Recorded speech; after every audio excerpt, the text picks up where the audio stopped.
নমস্কার বন্ধুরা, রুচির কিচেনে সবাইকে স্বাগত জানাই। আজ নিয়ে এসেছি সম্পূর্ণ নিরামিষ আলু বিনসের একটি রেসিপি। এইভাবে রান্না করে দেখুন, আশা করি ভালো লাগবে। ভাত পাশাপাশি রুটি পরোটার সঙ্গেও খেতে দুর্দান্ত লাগে। চলুন রেসিপিটা দেখে নিয়ে যাক। আর রেসিপিটা যদি ভালো লেগে থাকে তাহলে একটা লাইক কমেন্ট করে যাবেন। তো দেখুন, এখানে আমি নিয়েছি প্রায় 200 গ্রাম বিনসটাকে এইভাবে লম্বা লম্বা করে কেটে নিয়েছি। যেহেতু বিনসের তরকারি রান্না করব সেই কারণে একটু বড় বড় করে কেটেছি। তার সঙ্গে দুটো আলুটাকেও একইভাবে পাতলা করে আর একটু লম্বা করে কেটে নিয়েছি। এখন এই বিনস আর এই আলুটাকে খুব ভালো করে ধুয়ে নিতে হবে। তো দেখুন আমি খুব ভালো করে ধুয়ে নিয়েছি। আর এদিকে দেখুন একটা কড়াইতে নিয়েছি 1 চামচ গোবিন্দভোগ চাল, তার সঙ্গে গোটা গরম মশলা নিয়েছি, এলাচ লবঙ্গ দারচিনি।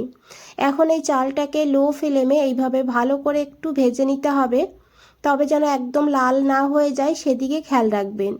এইভাবে প্রায় 15 থেকে 20 সেকেন্ড ভাজার পর এখানে দিয়েছি 1/2 চামচ গোটা জিরাটাকে দিয়েও কিন্তু এইভাবে হালকা করে একটু ভেজে নেব, তারপরে তুলে নিয়ে ঠান্ডা করে নিতে হবে। এই কড়াইতেই দিয়েছি 2 চামচ সর্ষের তেল। রান্নাটা আমি সর্ষের তেলেই করেছি, তবে আপনারা চাইলে সাদা তেলেও করতে পারবেন। দিয়েছি অল্প করে একটু লবণ। আর এখন এই তেলটাকে খুব ভালো করে গরম করে নিতে হবে।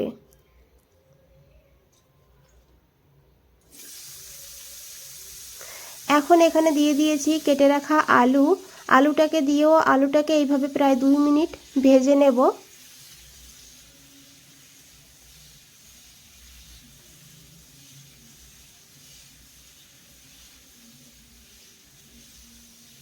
তো দেখুন বন্ধুরা, এখানে প্রায় 2 মিনিট আলুটাকে ভেজে নিয়েছি। এর থেকে বেশি আর ভাজবো না, কারণ এর মধ্যে বিনসও যোগ করে দেব। বিনসটার সঙ্গেও আলুটা ভাজা হবে সেই কারণে। তো এখানে আমি বিনস দিয়ে দিয়েছি, আর বিনসের সঙ্গে দিয়েছি অল্প করে একটু হলুদের গুঁড়ো। আর এই সঙ্গেই জানাই সবাইকে নতুন বছরের অনেক শুভেচ্ছা। অনেক ভালো কাটুক সবার এই বছরটা। তো দেখুন বন্ধুরা, এখানে আমি হলুদটাকে দিয়ে খুব ভালো করে মিশিয়ে নিয়েছি। আর বিনসটাকেও কিন্তু এইভাবে 2 মিনিট ভেজে নিতে হবে। এইভাবে একসঙ্গে ভাজলে সময়ও কম লাগে, তেলও কম লাগে। তবে আপনারা চাইলে আলাদা আলাদা করেও ভেজে নিতে পারেন। এখানে দেখুন আলু বিনস ভাজা হয়ে গিয়েছে। এখন এগুলোকে তুলে নিতে হবে।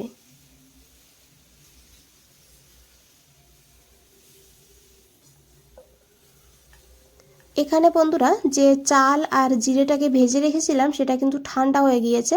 এখন এগুলোকে গুঁড়ো করে নিতে হবে। তো এখানে আমি একটা মিক্সচার গ্রাইন্ডারে দিয়ে দিয়েছি, জল ছাড়াই দেখুন এইভাবে গুঁড়ো করে নিয়েছি। খুব সুন্দর এখানে গন্ধ বেরিয়েছে। এখন একটা বাটির মধ্যে আমি নিয়ে নিয়েছি। আর এটা কিন্তু ঢেকে রাখবেন, না হলে ফ্লেভারটা বেরিয়ে যাবে। এখানে নিয়েছি 1/2 ইঞ্চি আদা, একটা টমেটো, একটা কাঁচা লঙ্কা, একটা শুকনো লঙ্কা, এর একটা পেস্ট বানিয়ে নিয়েছি একটু জল দিয়ে। এখানে দেখুন এই কড়াইতে আমি 2 চামচ সর্ষের তেল দিয়েছি।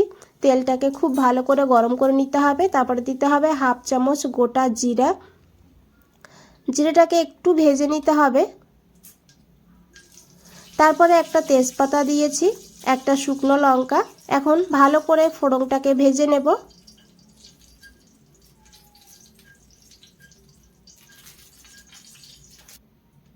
তো দেখুন খুব ভালো করে ফোড়নটাকে ভেজে নিয়েছি। এখন দিয়েছি এখানে বেটে রাখা সেই মশলাটা।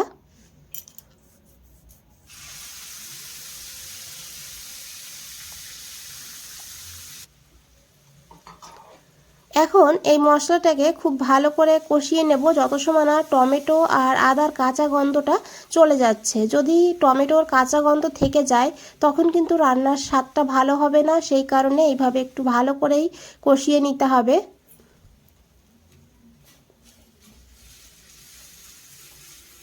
তো দেখুন এখানে মশলাটা বেশ ভালোভাবে কষানো হয়ে গিয়েছে, মশলার থেকে তেলও ছাড়তে শুরু করে দিয়েছে।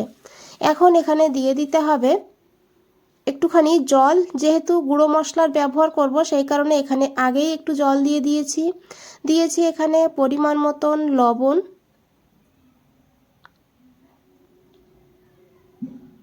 লবণটা আলু ভাজার সময়ও দিয়েছিলাম, সেদিকে খেয়াল রাখবেন, তারপরে দেবেন।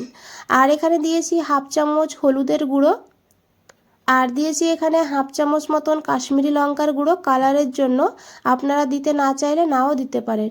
1/4 চামচ দিয়েছি এখানে ধনিয়ার গুঁড়ো, আর 1/4 চামচ দিয়েছি এখানে জিরের গুঁড়ো। হাফ চামচের একটু কম দিতে হবে মশলাটা। আর আলু বিনসের পরিমাণ বুঝে এখানে মশলার ব্যবহার করবেন। তো আমার যেহেতু কম বিনস আর আলু, সেই কারণে আমি মশলার পরিমাণটাও কম দিয়েছি। এখন খুব ভালো করে এইভাবে আরও 2 মিনিট কষিয়ে নেব। মশলাটাকে কিন্তু ভালো করে কষাতে হবে। মশলাটাকে যত ভালো করে কষাবেন রান্নার স্বাদটা ততই ভালো হবে।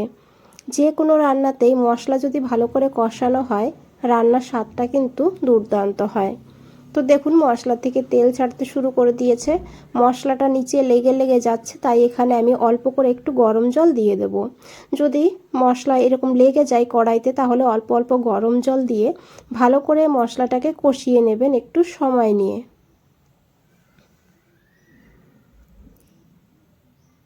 আর গরম জল দিয়ে মশলাটা কষালে মশলার স্বাদটাও কিন্তু খুবই ভালো হয়।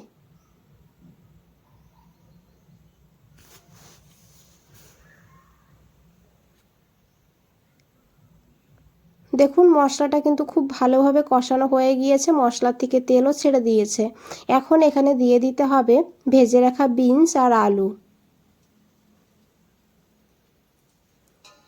আর এখন খুব ভালো করে মশলার সঙ্গে এইভাবে মিশিয়ে নিতে হবে।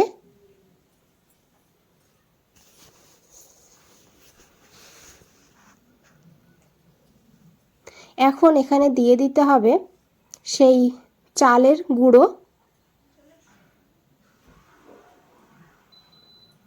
এইভাবে একবার হলেও রান্না করে দেখুন, এই নিরামিষ বিনসের তরকারি খেতে খুবই ভালো হয়। এখন খুব ভালো করে মিশিয়ে নেব। তবে বন্ধুরা আপনারা চাইলে এইভাবে শুকনো শুকনো করেও রান্নাটা করতে পারেন। হালকা একটু জলের ছিটে দিয়ে ঢাকা দিয়ে 5 মিনিট লো ফ্লেমে রান্না করে নেবেন। আর আমি যেহেতু একটু রসালো করব, সেই কারণে এখানে আমি একটু জল দিয়ে দেবো। 1 গ্লাস মতন গরম জল দিয়েছি। আর অবশ্যই গরম জল দেবেন, তাতে রান্নার স্বাদটাও ভালো হয়, কালার ভালো হয়, প্লাস রান্নাটা তাড়াতাড়ি করে হয়ে যায়।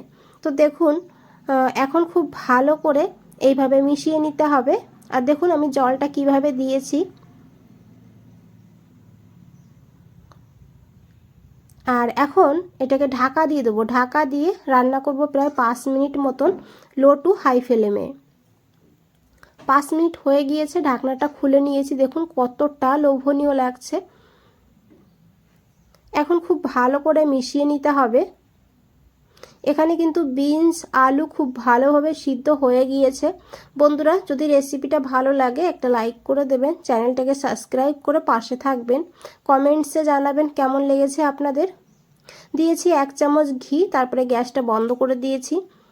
আর আশা করি দেখে বুঝতেই পেরেছেন রান্নাটা কতটা সহজ আর সিম্পল, তবে খেতে কিন্তু খুবই ভালো হয়। এখানে খুব সুন্দর গন্ধ বেরিয়েছে। বন্ধুরা আজ তাহলে এই পর্যন্তই, ফিরে আসছি নতুন কোনো রেসিপি নিয়ে। ভালো থাকবেন, সুস্থ থাকবেন, সবাইকে অনেক অনেক ধন্যবাদ এত সময় ধৈর্য ধরে রেসিপিটা দেখার জন্য।